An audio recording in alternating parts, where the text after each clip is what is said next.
Aujourd'hui, on va continuer avec le module établissement des situations et facturation des travaux.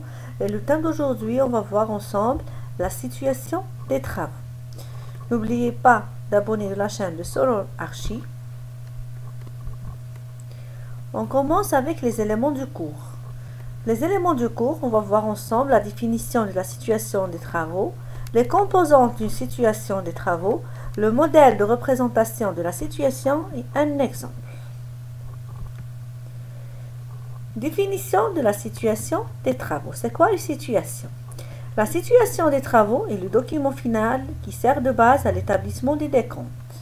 Les situations des travaux sont établies périodiquement en fonction de l'avancement des travaux et suivant un rythme fixé contractuellement. Par exemple, dans le domaine de bâtiments et travaux publics, on rédige ou là on réalise une situation par mois, c'est-à-dire chaque fin du mois, l'entrepreneur est déposé un attachement, une situation avec des comptes. La situation ou le décompte ensemble, le même document. Le décompte détaillé et la situation que les prix. Donc, dans la pratique du génie civil et notamment dans le secteur de BTPH, la situation des travaux, bâtiments et travaux publics, la situation des travaux est le document qui accompagne le décompte provisoire. Le modèle de la situation. Toujours, chaque document doit avoir l'en-tête. L'en-tête Tana, par exemple, République algérienne démocratique et populaire. On précise la wilaya, l'entreprise, l'adresse, le numéro de marché, l'objet du marché, le montant du marché en chiffres et localisation, avec situation numéro 1, 2, 3, 4, etc. Donc, regardez, c'est l'en-tête de la situation générale.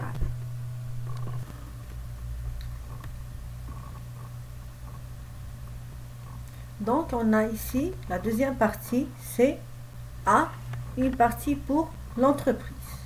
La partie de l'entreprise, c'est un tableau à remplir. C'est le plus important pour la situation des travaux. Donc, le tableau de Tanana, situation numéro, situation arrêtée au, c'est-à-dire c'est la date de la facturation des travaux. C'est à la fin du mois. On a le montant en dinars. Ensuite, on a montant des travaux cumulés en TTC. Le montant des travaux cumulés en TTC, par exemple, si c'est la situation numéro 1, le montant, on va mettre le montant du décompte provisoire numéro 1. En TTC, c'est-à-dire avec toute taxe comprise. Si c'est la situation numéro 2, le montant des travaux cumulés égale le montant de la situation numéro 1 plus le montant de la situation numéro 2. Si c'est la situation numéro 3, le montant des travaux cumulés, c'est le montant de la situation du mois plus les montants des situations précédentes. Avance forfaitaire totale en TTC, si l'entrepreneur a pris des avances sur forfaitaire ou bien sur approvisionnement, le montant des avances tana. S'il n'y a pas d'avance, donc c'est 0.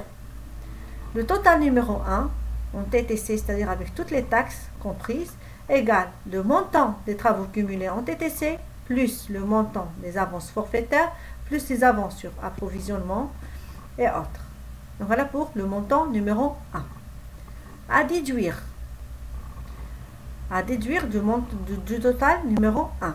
Montant des travaux réalisés précédemment. Par exemple, si on est la situation numéro 2, donc montant des travaux réalisés précédemment, c'est le montant de la situation numéro 2. Avance forfaitaire, avance sur approvisionnement, c'est les mêmes. La partie supérieure. Donc, le total numéro 2 égale, c'est la somme, montant des travaux réalisés précédemment, plus avance forfaitaire, plus avance sur approvisionnement. C'est l'addition au majmour les montants à tout. Le montant brut de la situation, c'est le net, le prix exact à la situation 3, égale, c'est le montant des travaux cumulés, c'est le total numéro 1, moins le total numéro 2. C'est-à-dire le cumul moins précédent, le total, nax, moins sabika précédent, et atteignez le montant brut, safid de la situation. Net. Remboursement à effectuer, s'il y a des remboursements, le montant avance forfaitaire, avance sur approvisionnement, la somme, c'est un total numéro 4. Donc, le montant brut de la situation, 5, égale 3 moins 4. On a enlevé du montant brut de la situation les remboursements déjà effectués. Les remboursements, c'est 5. Le retenu de garantie, c'est 5% de 5. C'est-à-dire, un montant, c'est la garantie. C'est la fin du projet. Donc, le maître d'ouvrage va garder 5% du montant de la situation de garantie, d'amanat. Donc, le montant brut à payer à l'entreprise, 7 égale 5 moins 6.